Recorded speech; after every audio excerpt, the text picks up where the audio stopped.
डर के आगे जीत है मोटिवेशनल स्टोरी इन हिंदी। गांव के लोग उसे अंधेरा बुलाते थे। उसका असली नाम तो था रामकिशोर, लेकिन उस नाम से उसे कोई नहीं पुकारता था। बचपन से ही उसकी आंखें कमजोर हो गई थीं और धीरे धीरे पूरी तरह से अंधकार ने उसे घेर लिया था। लेकिन अंधेरे ने उसे तोड़ नहीं पाया था, बल्कि उसके अंदर एक अलग ही तरह की दृढ़ता पैदा कर दी थी। गांव के लोग उसे दया की नजरों से देखते थे, लेकिन वह उनकी दया से कतराता था। वह चाहता था कि लोग उसे एक सामान्य इंसान की तरह देखें, एक इंसान जिसके पास देखने की क्षमता नहीं है, लेकिन जीने की चाहत बहुत ज्यादा है। एक दिन गांव के स्कूल में एक कार्यक्रम हो रहा था। सभी बच्चे रंग बिरंगे कपड़ों में सजे धजे थे। गांव के सरपंच ने मंच से कहा, अब हमारे स्कूल के सबसे होनहार छात्र रामकिशोर को बुलाया जाता है। सभी की नजरें रामकिशोर की तरफ गईं। वह डर गया था, लेकिन फिर भी हिम्मत जुटाकर मंच पर गया।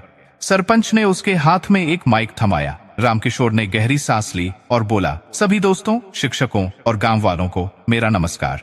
मैं रामकिशोर हूँ, जिसे आप अंधेरा भी कहते हैं। सन्नाटा छा गया। किसी को उम्मीद नहीं थी कि रामकिशोर कुछ बोलेगा, लेकिन रामकिशोर ने आगे बढ़ते हुए कहा, मैं जानता हूँ मैं आप लोगों से अलग हूँ। मैं दुनिया को आपके जैसा नहीं देख सकता, लेकिन मैं उससे जुड़ा हुआ हूँ। मैं महसूस करता हूँ, सुनता हूँ और समझता हूँ। उसकी बात सुनकर सभी लोग भावुक हो गए। रामकिशोर ने आगे बढ़ाते हुए कहा, मैंने इस स्कूल में पढ़ाई नहीं की है, लेकिन मैंने जिंदगी से बहुत कुछ सीखा है।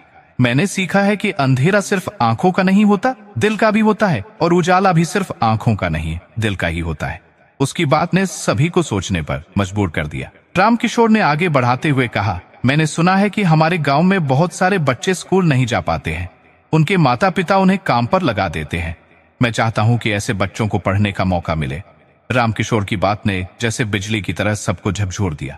उस दिन के बाद से गांव में एक नई जागृति हुई। लोगों ने मिलकर एक फंड जुटाया और एक नया स्कूल बनवाया गया। रामकिशोर को स्कूल का पहला प्रधानाचार्य बनाया गया। रामकिशोर ने अपनी जिंदगी को एक मिसाल बना दिया।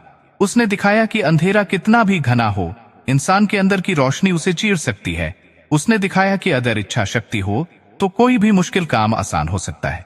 वह अब अंधेरा नहीं रहा था, बल्कि उजाला, जो अंधेरा ने भी रास्ता दिखाता था।